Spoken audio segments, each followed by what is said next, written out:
All right, everyone. Welcome to the next episode of the Baseline Bums podcast. I am your host, Rob, aka B-Ball Archives, and I am with a new bum today. I am with my boy, Adam. Excited to have him. Thank you, man. Excited to be here. Absolutely. We're going to get into some fun topics. We are going to get into some Adam Silver conversation. He's been cracking down on some player demands.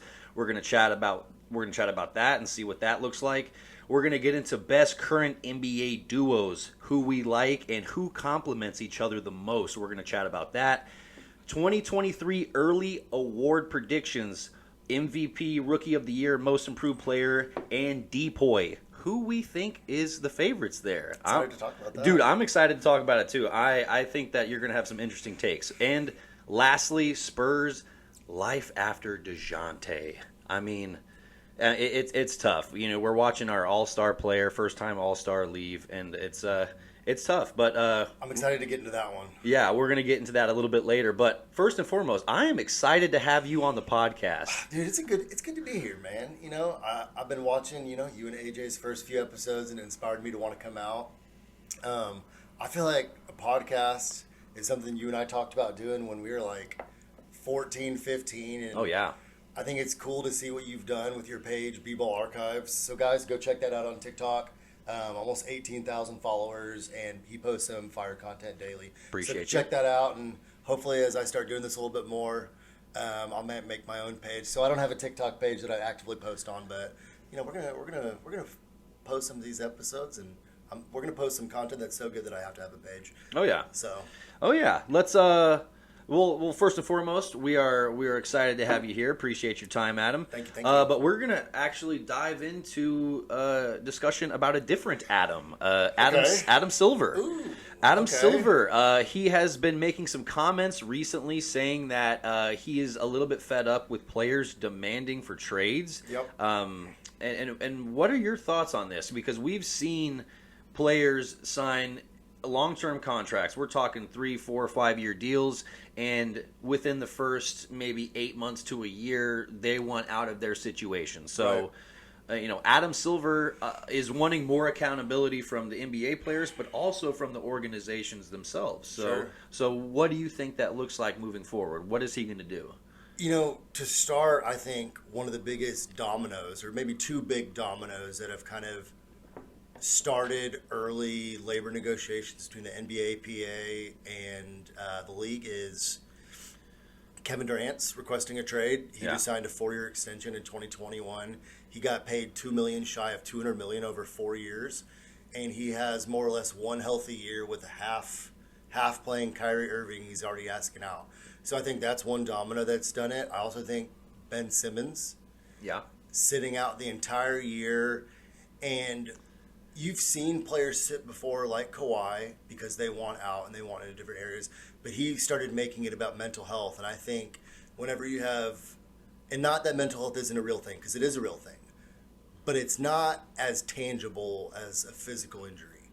So whenever you have players bringing that up as a reason why they can't play, I think it makes owners naturally very concerned when they're handing players $200 million and then they're blaming their inability to play on something that you can't necessarily prove. Right. So I think those two big dominoes are things that have really escalated. And I know that early in July they began negotiations.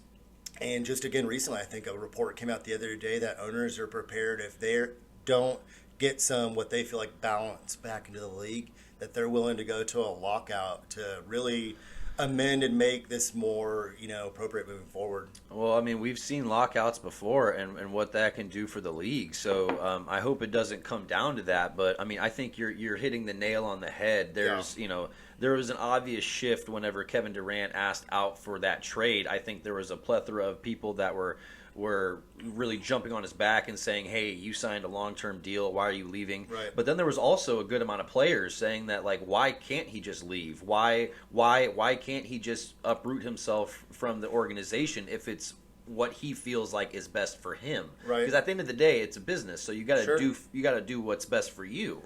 No, and you're right. It is like each player is managing their own individual business. I mean, think how much money they're bringing in. There are a lot of big companies that don't bring in what they're individually paid. So you're right. Absolutely. You have to look out for yourself first, right? And that's always been an argument in basketball. It's like, well, your team can trade you at any point in time, but you can't always just go ask to be on a different team, right? So that's just how the NBA has always worked. And it's interesting because you look at old school basketball, players didn't ask for trades to the same degree. They had more loyalty to the franchise that took them. And having said that, there have kind of always been trade requests. Like, I think that it's been happening more now because with the formulation of super teams, these stars feel like they need to pair up to win. So I think that this has been a long time coming.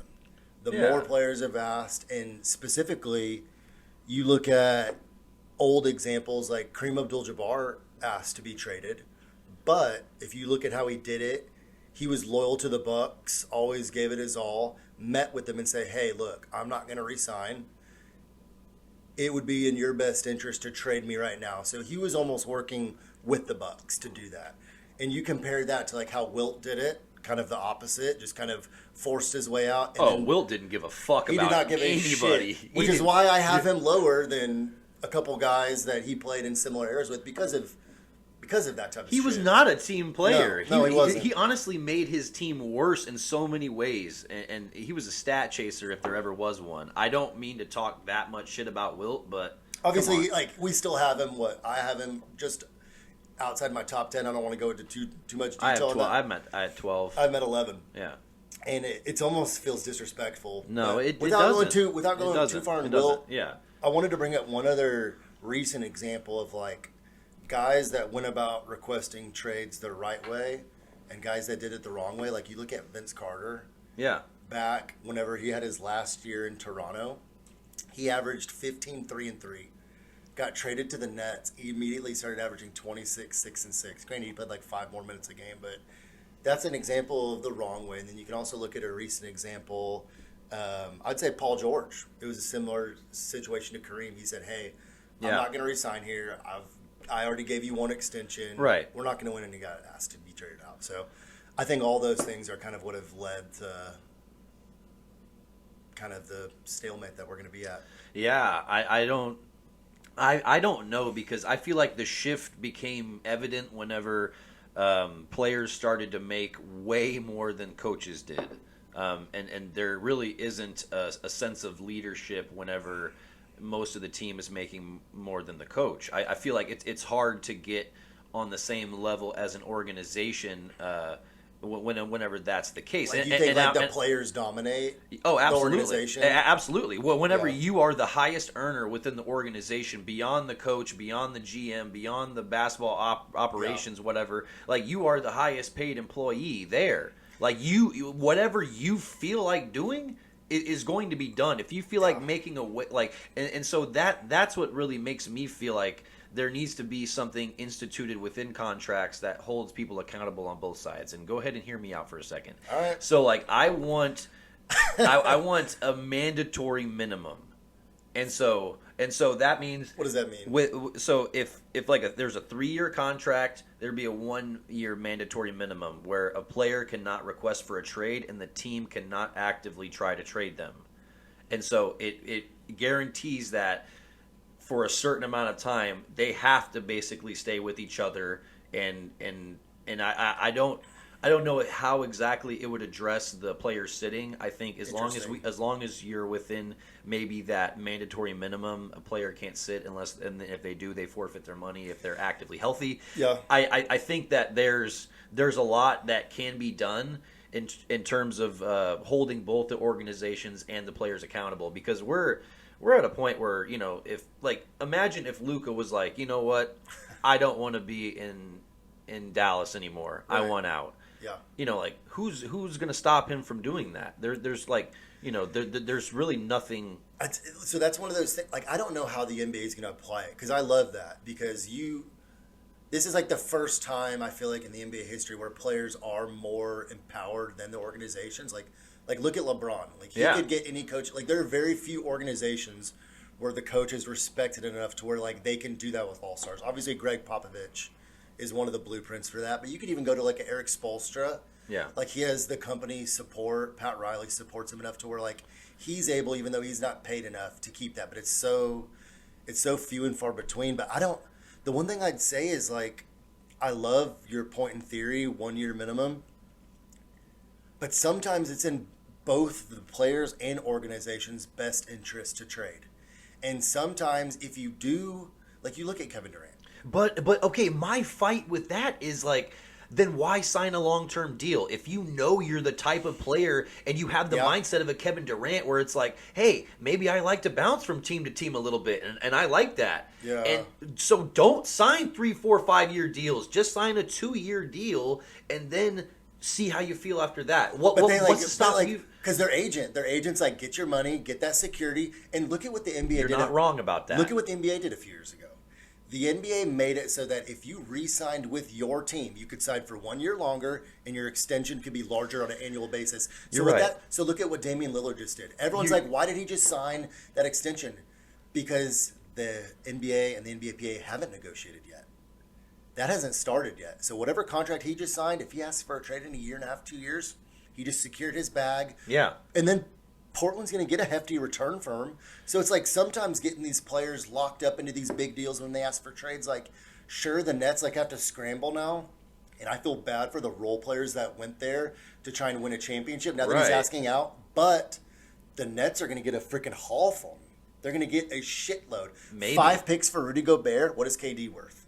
Even though he's older. Right. I mean, KD's worth it, but are they going to get it? Or are they just going to be stuck with the KD who's there and doesn't want to be with the organization?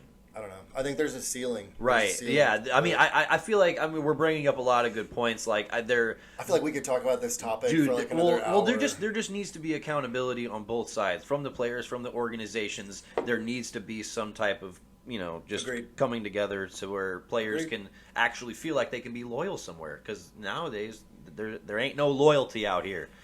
No, but yeah, that's on both sides. You're right. You're right. That's truer than ever. But yeah, that's essentially what Adam Silver was talking about and what he was trying to crack down on. It's interesting to see where that conversation will be moving forward, but only time will tell. Let's shift gears a little bit. We're going to move into our next topic. We're going to talk some best current NBA duos. Oh, man. Yes. This is hard. This is a really, really difficult topic. Yeah, well, there's so many players in the NBA that are good together, that complement each other well. Yeah. And it's crazy because, like, if we were having this same exact conversation 3 months ago, it might be different. 3 months. A year ago, it looked way different. 2 years ago, it looks completely different. So it's crazy how quickly in my mind, and to this day, whenever I've been thinking about this topic over the last couple days, I still sitting here am not confident in my order, but I'm going to do my best to share it a little bit. Well, it doesn't need to really even be in order. It can just be like, who are you feeling great about, and just your reasons why. Yeah. But I do want to hear who you feel like is the best NBA duo. Well, I wanted to start with a couple honorable mentions. Okay, we can do that. So, and I'm not going to go into detail on a lot of them, but I wanted to list some so that we're not disrespecting some of the great players that we have in the league, right? Yeah. So I've heard you talk a little bit about DeMar DeRozan and Levine. Yeah. It was their first year together. Personally, I don't think DeRozan's game, as great of a year as he had, he probably has the best year of his career. Yeah. Honestly, I just don't think his style of basketball is conducive towards winning a championship. But I wanted to list both of them. They both put up massive numbers. DeRozan had a great year. I do love Zach LaVine's game. Oh, yeah. So I just wanted to list them. The only duo to average over 25 points a game each. I know. And I heard you say it. I'll be honest. I'm going to keep bringing it up because no one talks about them, and people sleep on Levine and act like he's kind of... He's a star. Yeah, and he's way more than what I thought he was when he was in Minnesota. Oh, yeah. I wanted to say Anthony Edwards and Cat. Now, I know Gobert's there. Some people have him in that duo. Yeah. But I love Anthony Edwards. Dude, same. He's so confident. He's young. He just had his second year. He took a big jump. He already started off great. I think he's going to get better and better. I think he could be one of the pillars in the NBA for a long time. Oh, yeah. We'll see if he can do that in Minnesota, but yeah, that trade's crazy. We'll see how Minnesota does. Yeah. Minnesota is definitely an interesting team. There's a lot to be excited about, especially because Gobert going there. But But yeah, so those are your honorable mentions. I mean, I have a couple more just that I wanted to list: Chris Paul and Devin Booker. Well, of course. But I want to hear who's your top. I want to hear who's your top. Yeah. Okay. Let's hear it. Who's your number one NBA duo? I mean, it has to be Giannis. Giannis, and this is the funny thing, because if you read out there, you can see Giannis with Middleton, you can see Giannis with Drew Holiday. I don't give a shit who you have as your Batman. Yeah. Giannis and that man are the best duo in the NBA. Giannis is the best player alive, in my mind. You could argue Jokic, but Giannis has the championship. I think he's had more help, but whenever you have the best player in the NBA, I think that it just makes it so that your duo is going to be that much better, right? But I think whether you have Middleton, whether you have Drew Holiday, according to Iggy and according to a lot of players, is the best defender in basketball.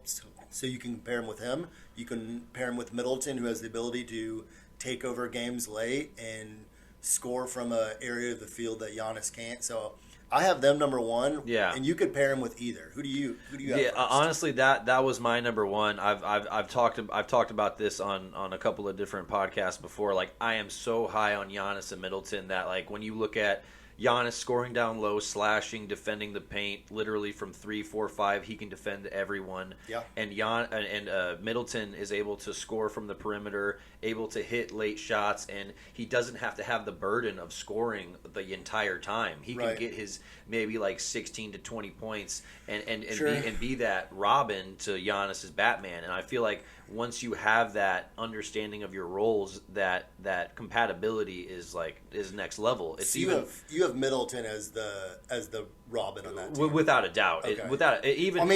Even last year it was evident, because without Middleton there, the Bucks clearly were not able to get over that hump. Because had they had a healthy Middleton, they beat the Celtics. They beat the Celtics and they beat the Warriors. You think they beat the Warriors? They beat the Warriors.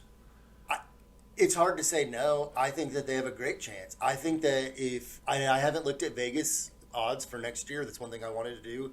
If I had to guess, I'm guessing the Bucks have the best odds to win it all next year. Yeah, they have such a complete team. Who do you have at second and third? Because I knew we agreed on the first just from listening to you talk in other areas.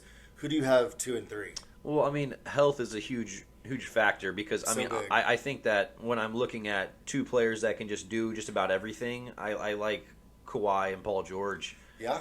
I like how two-way they are. The fact that, you know, they're just two guys that can put up 25 points a game, can defend 3 positions, are athletic enough to get rebounds, and they have high IQs to where they can get you several assists as well. And, you know, just the fact that they are, you know, consistently elite perimeter defenders, you know, you can't disregard They're that. Like the prototype NBA players, yeah, right? Like if you're creating two 2K players, they would probably look like Paul George or Kawhi. I mean, Kawhi obviously arguably the best defender in basketball. He didn't play all last year, so you forget. But before they were together, Paul George has been highly regarded as one of the best defenders. They both obviously can go get their own bucket. I love having them up there. I'll tell you who I have second. Yeah. And this is one of those ones where I've been debating whether I'm right or whether I'm wrong, but I've got Embiid and Harden second. And it's funny because, and I knew it'd be controversial. It's controversial to me. Joel Embiid, 2 years in a row, has finished second in MVP voting. Whenever he's healthy, he's right behind Jokic as best big man in the league. Yeah. Right? Yeah. Harden, you see him partying. I think he's gotten out of shape. I think he's lost it. I almost hear a different tone in him going into this upcoming season. I think he's going to be in better shape. I think he knows he's 32, turns 33 later this month. He knows his window is closing. I thought they gelled pretty well quickly. And they're going to have a full offseason together, so I like them second. And I could be talked out of them, but that's who I have. No, I mean whenever you look at James Harden and Joel Embiid in a pick and roll, what's not to like? Their games complement each other. Right. Embiid, when he gets the ball, he can make decisions quickly. So even if you have a guy like Harden lowering down the shot clock, holding the ball, you can have them create a play in 4 seconds with 8 seconds left on the shot clock.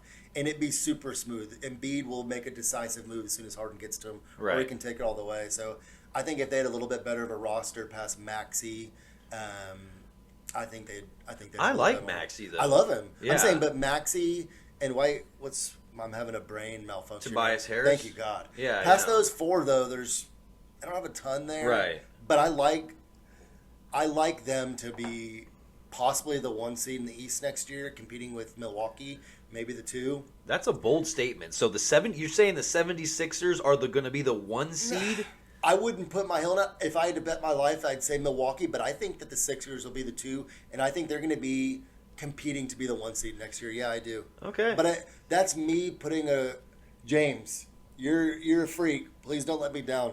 But yeah, I think James is going to come back looking like a different guy. He's lost a step, but I think he can get it back. Yeah, I agree. I mean, he's not too far removed from his MVP season just a few years ago. And before we move on, got to give a shout out to LeBron and AD. I have them third. Right. One of the only. I mean, it's talent on paper. One of the only current NBA duos that have a championship. Yeah. You look at all of them. Jimmy Butler Adebayo is another one I wanted to mention. Yeah. They could have possibly been to 2 straight finals. I don't think they'll ever get over the hump, but Adebayo is a great defender.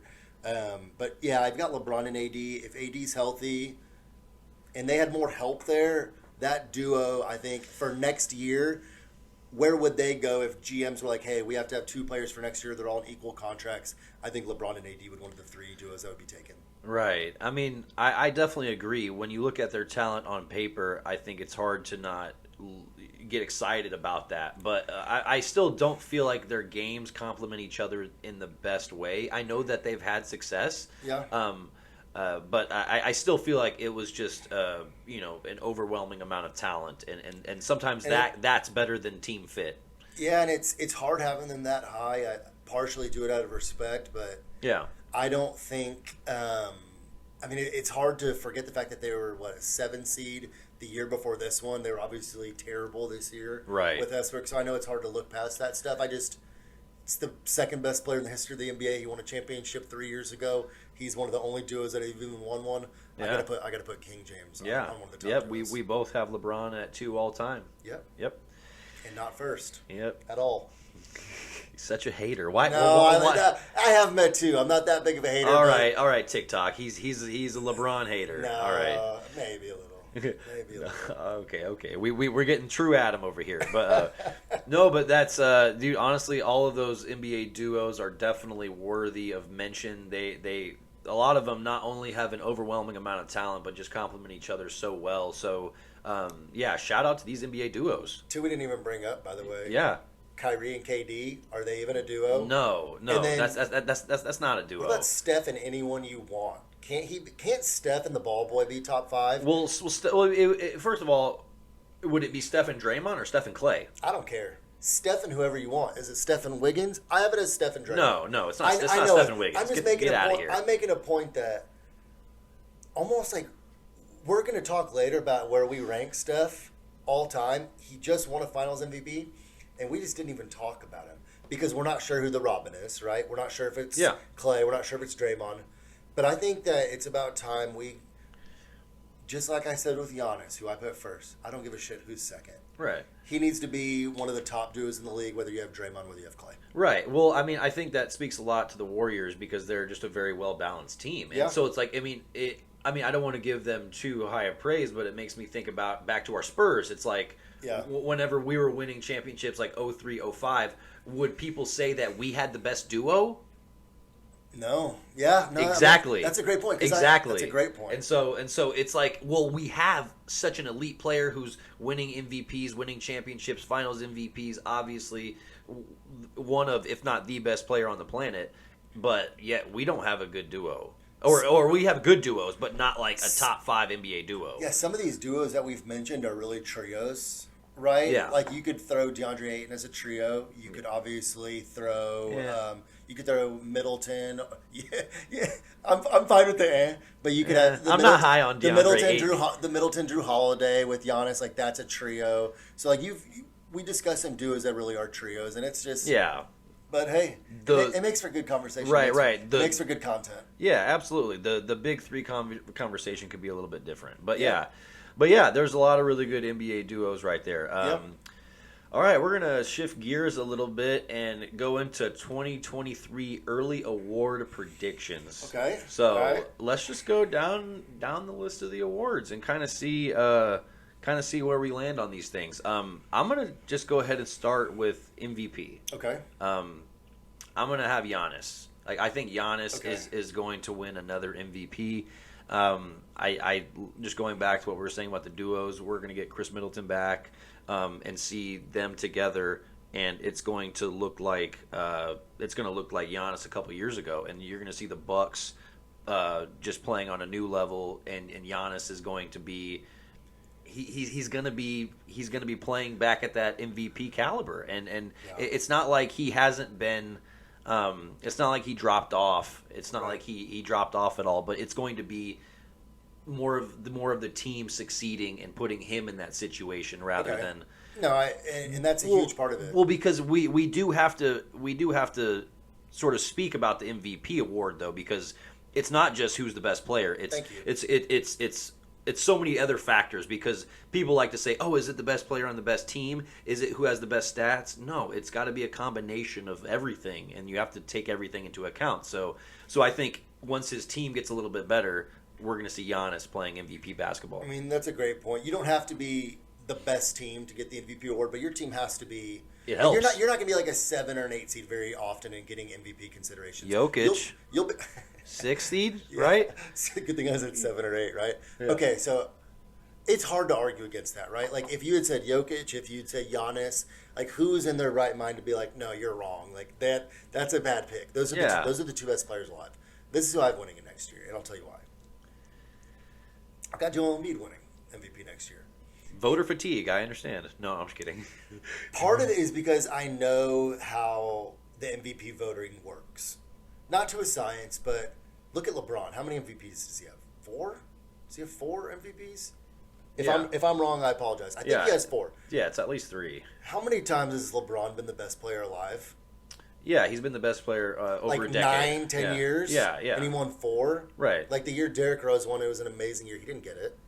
Like Derrick Rose got it. And LeBron probably had a better season. Right. So did Dwight Howard. Yeah. And then you look at Giannis, who I have as the best player alive. And then you look at Jokic, who I have as the second best player alive. Both of them have already won 2. So I think that if I had to genuinely bet my life on, hey, who's the best player alive, I'm betting one of those 2 guys. Yeah. But for this next season, I think that, like I said earlier, the Sixers are going to be competing for the 1 or the 2 seed.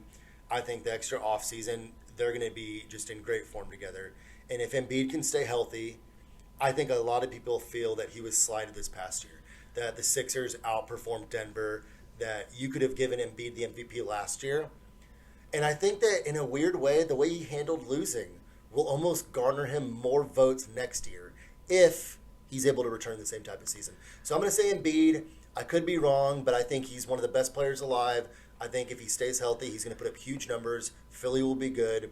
And if Giannis wins it, I don't want you rubbing it in my face, because of course he could win it. He's no, Giannis. I don't think that's like a hot take or anything at all. I mean, No. I think anyone that was watching the season last year knows that he was so close to winning the championship. He was a scoring champ. Obviously, was so elite that whole year. Yeah. And you also brought up another really good point: the health. Like with Joel Embiid, it's never about his skill or his talent or his ability to produce. It's always about whether or not he can actually be on the court. And so that's that's a huge factor. But I like that answer, and for the reasoning, because he was so close, and if you were to give him the MVP last year, I wouldn't hate it too much, other than the fact that I know Jokic was better. Yeah, no, he was more effective. I mean, I think he had the highest player efficiency rating in the history of the NBA. Right. So how do you not give it to him, right? Exactly. That's what advanced stats are for. Yeah. No, you're right. Okay, which one do you want to go over next? You want to go most improved? You want to go defensive player let's of the year? go ahead and dive into. Let's do most improved. Okay, I like this one. Yeah, I like this one. I'm going to stick with my same answer that I had on a previous episode when I was talking about most improved. I really like Cade Cunningham.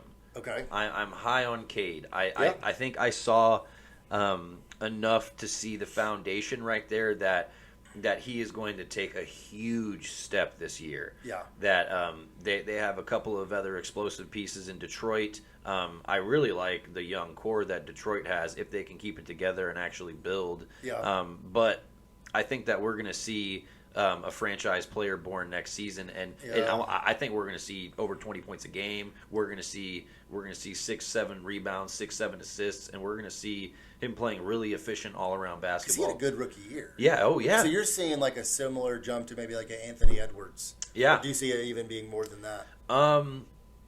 I actually like that comparison because both of their situations kind of are somewhat abysmal whenever they first entered them. But they both had good rookie years. Good rookie years, not like amazing rookie years, but good foundations where you can build on.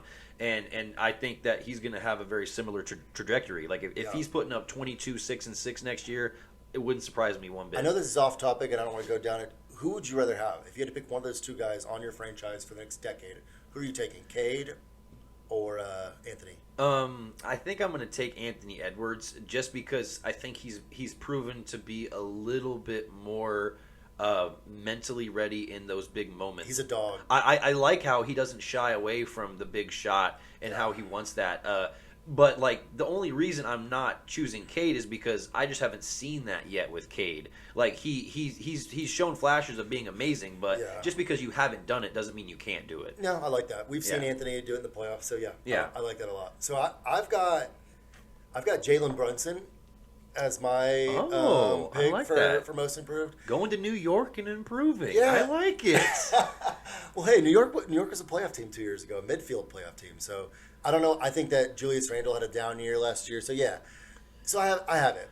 And one could argue that he already had a pretty big improvement last year. In the playoffs, him kind of being as that Robin, right? Yeah. I would say he was more of the Robin than Spencer Dinwiddie was for Dallas, and he was giving Phoenix the business. I mean, Phoenix was lucky to get out. So one could say he already took a big leap forward. But I think New York, what they brought him on, they paid him $25 million plus a year. They're more or less giving him the keys to be, I would say, the Batman over Julius Randle. All right. I mean, I don't hate that Jalen Brunson most improved pick at all. I mean, he's got a lot of upside, and we'll see what happens in New York. We'll see. I think they're handing him the keys. We'll see how it goes. Yeah, I mean that's a solid pick though. Let's move forward a little bit. Rookie of the year. Who are you liking? Okay, so this is a good one, and I know our good friend AJ's watching, so I know he's going to have a nice little chatting with me after this one because we've had a little friendly discussion about Rookie of the Year. Yeah. And I want to distinguish between who I think is going to be the best rookie and who I think is going to be the best player. I do have Paolo Banchero being the Rookie of the Year.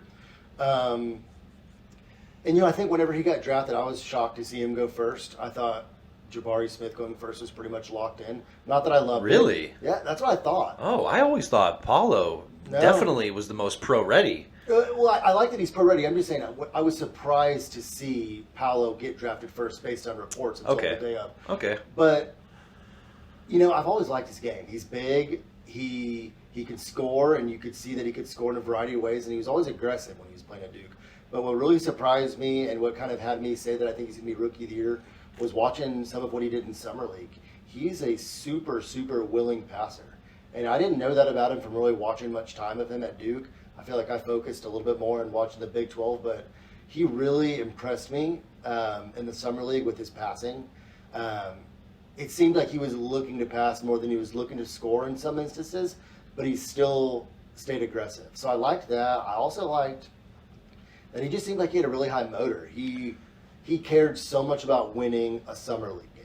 Yeah. That late, I think it was, they called a foul initially, but a block, I can't remember who he blocked from behind. Yeah. But they reviewed it, and that was a winning play, and they won the game, right? So I just really liked what I saw there. Now, having said that, I think Chet Holmgren's the better long-term prospect.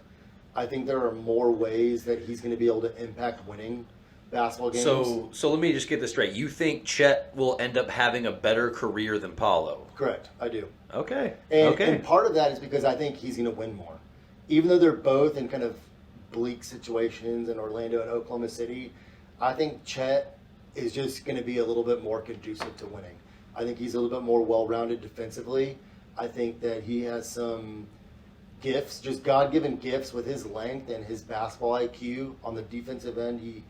If he can grow into his body, which it is an if, but if he can grow into his body and have the strength, he didn't get bullied much like you'd think he would. Right. He recovers well. He Super really does. well. He He's does. so long. He does. If you put him in pick and roll situations, which is huge in the NBA, I feel like he can hedge on the big or hedge on the guard and still be able to recover and block. And you saw that a lot at Gonzaga. You saw it in high school. So I think he's just a great long-term prospect. I think his offensive game's super versatile. So, yeah, but I do have Paolo being the most ready to contribute right away, the biggest opportunity. Yeah. Who do you have? Yeah, Orlando's trash. They need someone to just step in there and take over the offense. Yeah, who was their best player last year? Why can't I say? I feel like I struggle. Guard out of UNC, short guard. I'm looking at his face right now and I can't say it. I'm blanking on it as well. But Cole Anthony. Oh, Cole Anthony does put up solid numbers. But like, have you seen his efficiency? Horrible. He shoots like in the 30s. Yeah, so like, yeah. Paolo's gonna have the opportunity. Yeah. If He's going to be able to to step in and have a high usage rate right Correct. away. I have Rookie of the Year. I mean, obviously everyone's talking Paulo, everyone's talking Chet. I like the Ivy conversations. To me, he was one of the more raw, explosive players when I was looking at the draft, and just looking at his game, like I think ceiling. I'm not saying he's right at this level right now, but he could be a guy that brings the energy, attacks the rim, and is going to get the ball and create the pace like Ja does to a certain degree. Yeah. I'm not saying that he's going to be putting up 27 points a game in the NBA like Ja did last season, but I do think that he's going to step in and be an effective player, and man, I'm really excited about that Pistons core, like that really young core that they're putting together. That's going to be exciting to watch. Yeah, him and Cade both. Yeah. And Cade's going to handle a point a lot for them. He's a great passer, but they're both going to be able to handle the ball. They're both going to be able to create offense for themselves. We'll see if the Pistons can right the ship, obviously, but I love that. I think he's a really, outside of that, like 6'7", 6'8" wing that can guard 2 through 4, and have a great offensive and defensive game. Yeah. I think that athletic 6'2", 6'3" guard is kind of starting to take over a little bit. Right. It's such a necessary position. If you can just be plugged in at the 1 or the 2 and just kind of, you can play a little bit on ball, you can play a little bit off ball. Yeah. Those guys are so invaluable. Agreed. Always needed. So that's those are 2 great choices for Rookie of the Year. I'd be excited if either of those guys won. But moving forward, last category. Okay. We got Defensive Player of the Year. Okay. All right. Who are you taking? So this is a little bit less sexy of a topic, I Yeah. think. But I'm gonna go with a guy who's been in the Defensive Player of the Year conversation for the last 2 to 3 years. He's finished top 5 the last 2 years. Bam Adebayo. Okay. Out of Miami. Love Bam. Love Bam, right? I can't remember if we mentioned him on duos earlier, but him and Jimmy obviously deserve to be mentioned. If I didn't, I think I did. Yeah, we mentioned him briefly. Okay, good. Yeah. So I think he's finished top 5 in Defensive Player of the Year voting 2 years in a row. One thing for me is that I like, just like MVP, them to have a good defensive team as well. And Miami ranks, I think, in top 3 in just overall defensive rating, and he's the core of that, right? Jimmy's a good defender as well, Yeah. but he's the overall anchor of that defense. He blocks shots, but he can also step away from the basket. So it's not as sexy of a pick because I think as a defender he has somewhat peaked. But I think he's going to be in the conversation. I don't think they're going to want to give it to Gobert again. I do think Gobert's a little bit on the decline defensively. His efficiency rating's been going down. And just voter fatigue. He's won it 3 times. Right, they got to give it to someone else. Yeah. Who do you have? I think the young defender that I'm most excited about is Triple J, Jaren Jackson Jr.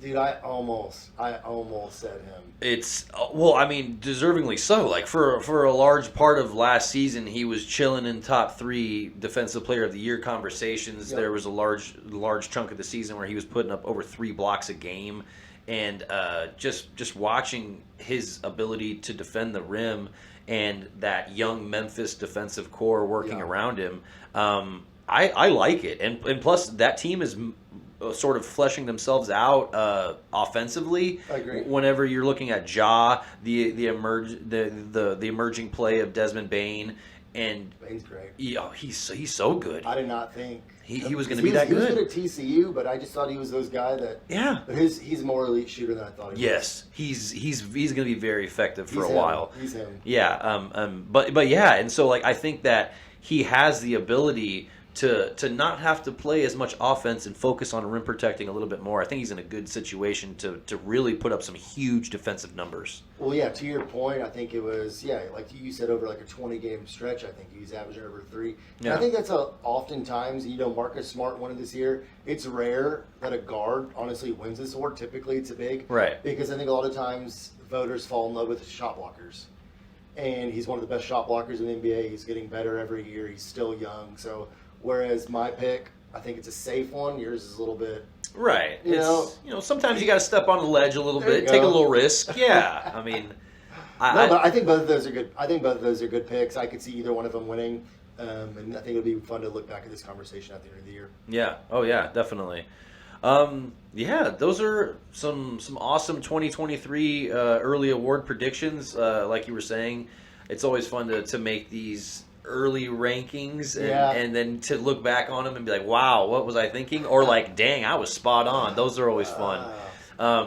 But yeah, so we're going to be moving into our last topic. And since we are both from San Antonio, we both love the Spurs, and we are going to be talking Spurs life after Dejounte. We just got rid of our first-time All-Star player, Yep. and it looks like we're going full rebuild. So, in your mind, what does this rebuild look like?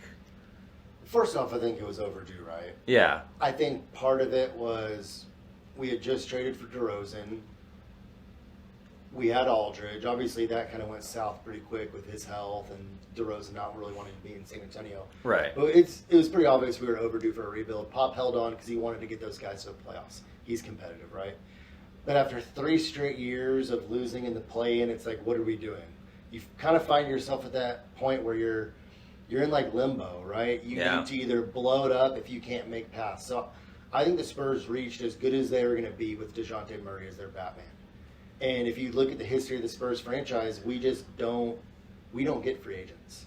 People don't come sign to us. I think LaMarcus Aldridge was the first big free agent signing we've had in how long? Right. And it didn't exactly work out. So I think the Spurs knew, hey, we've got to build from the draft. We've got to blow this up, and we're going to start with blowing up our biggest asset, which was Dejounte.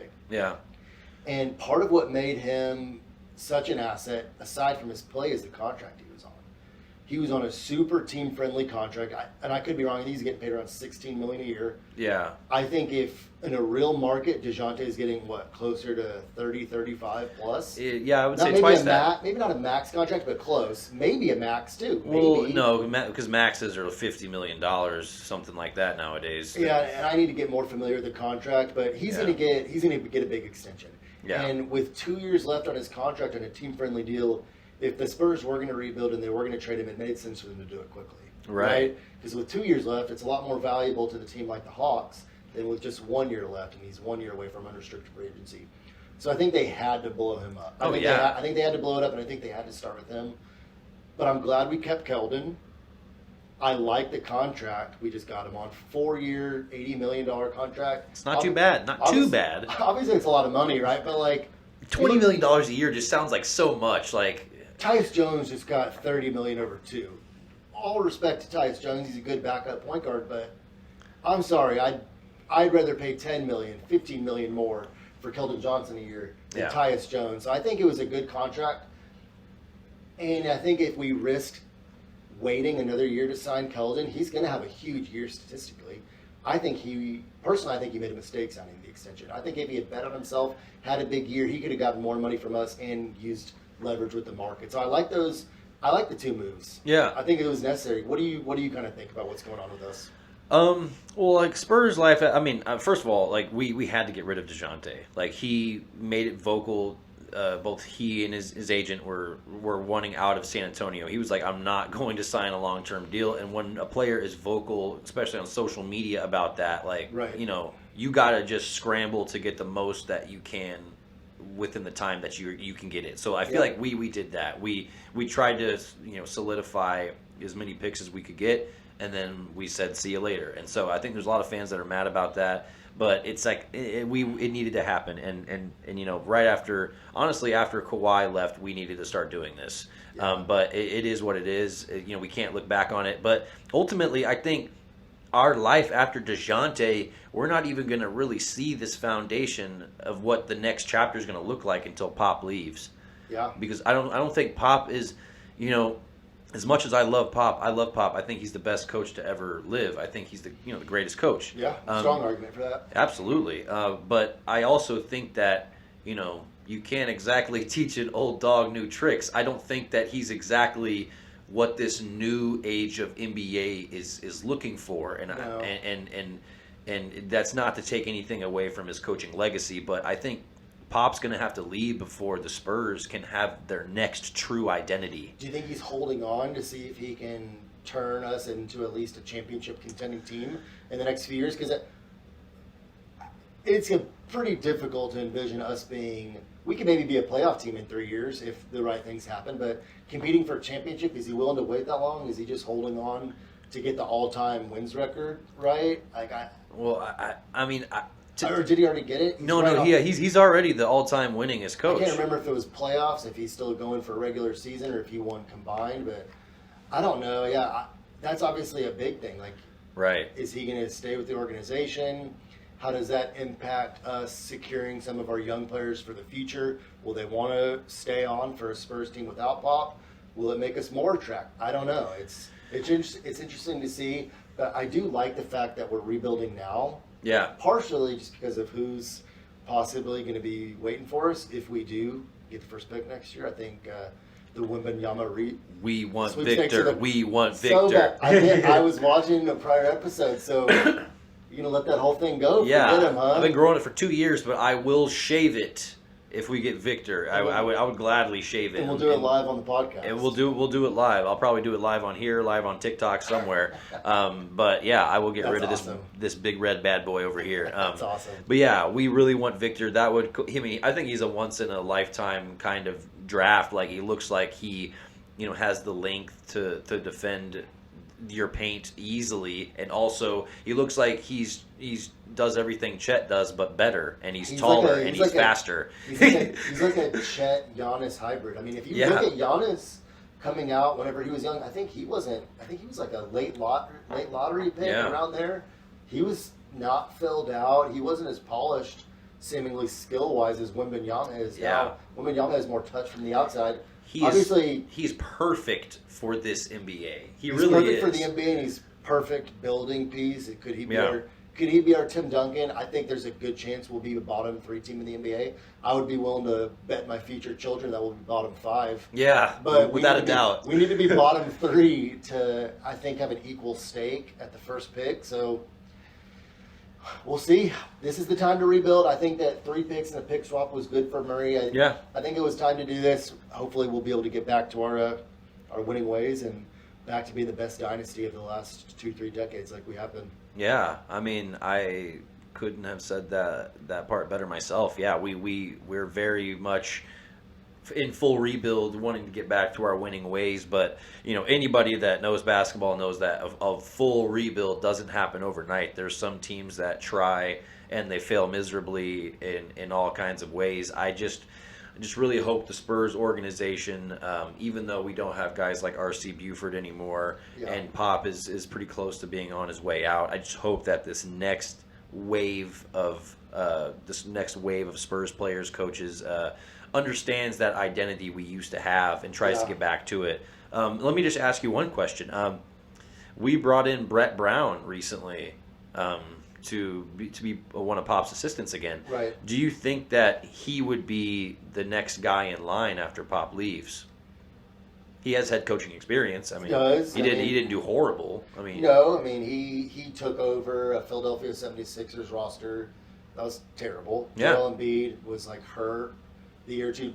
Ben Simmons sat out his rookie year, so they stuck with them through that, right, and got them to a good team. I think the Sixers probably would have been good without him. Yeah. Either way. Right. But he does have head coaching experience. He knows the Spurs culture. I think he's going to be someone that Greg Popovich is going to be able to heavily rely upon. Obviously, so many of his assistant coaches get picked to go to other promotions. Like how big's the Spurs Popovich coaching tree? It's huge. Right. So I think, to make a long story short, no, I don't think he should be our next head coach if Pop leaves. I think that although he would be able to keep some of the culture, I think I'd rather go with somebody like Jay Wright. Yeah. Who's, I think you look at player or coaches transitioning from college to the NBA, typically it doesn't work out. But I think that it could with Jay Wright. I think that he's built such a culture of winning that you could compare in some ways the Villanova program he built to the Spurs. Yeah. It was super well run. They were competed year in and year out. They won a couple championships, but they were always well coached. He seemingly ran a tight ship, but his players still loved him. So yeah. I think with how the NBA is building around young players, I think he'd be a really natural transition and to be able to kind of give us that fresh start like you were talking about. We might not be able to move on, and if we just give it the job to one of Pop's assistants, how much are we really moving on? Right. No, that's a great point. And I also want to look back to the 2020 Olympics in Tokyo where Jay Wright coached under Popovich, and they actually had a lot of really great conversations, and I remember Popovich was really, really high on Jay Wright. So there is a chance where he could get that call whenever Pop hangs it up. So he's retired from college. He's available. He's still super young. Yeah. I think he's still in his 50s. He's obviously healthy. He could have 15, 20 years of good coaching left. Yeah. Let's get him in. I like that. I agree. But life after Dejounte. It's a rebuild that has been in the works only recently, but it's been needing to happen for a while. So I'm glad to see our Spurs doing it. Yeah, we just took 3 rookies. Yeah, we'll see. We didn't get to see any Sohan in the summer league, but got to see some good things out of Blake Wesley, who showed some athleticism. Yeah, Wesley wasn't too bad. Malachi Branham started off slow in the summer league, but I thought he found his form. I just don't think he wasn't aggressive enough in those first couple games. Primo was still there. I think once you saw Primo not playing in some summer league games, he became more assertive offensively, and you saw some things. He was compared to Chris Middleton a decent amount in the pre-draft. And that's pretty bold statements right there. I could see why people would make the comparison. Middleton's just so much longer, right? Taller, of course. That some of the things Middleton's able to do in that mid-range area are in part because he's able to shoot over players. Yeah. And I don't think that Agreed. Malachi Branham will be able to do that to the same degree. But I liked what I saw out of him, and I don't want to go into Sohan too much because I think we'll discuss him again at some point, give him some little bit more time. But I went to Baylor. I'm a big Sohan fan. I think he's going to be a great anchor personality for the franchise that could come in and really give us an identity. I'm really excited about what he could bring to the team. That's awesome. I'm hoping you're right. There's a lot to be excited about. Either way you look at it, Spurs, we have a large rebuild ahead, so only time will tell. But that's feeling like a full episode. Already? Yeah, absolutely. I appreciate you stopping by, Adam. That was good, man. That's gonna be it from us over here at the Baseline Bums podcast. I am your host, Rob, aka B-Ball Archives. Go ahead and give us a follow and slide in the comments and let us know if we're talking some bullshit, if we're talking some truth. Just keep it real with us. I've been with my boy Adam, and we're gonna be back here again soon. So appreciate you for stopping by. Appreciate you having me, Rob. Looking forward to filming some more in the future, guys. Absolutely. Go Spurs, go. Thank y'all for tuning in. Go Spurs, go.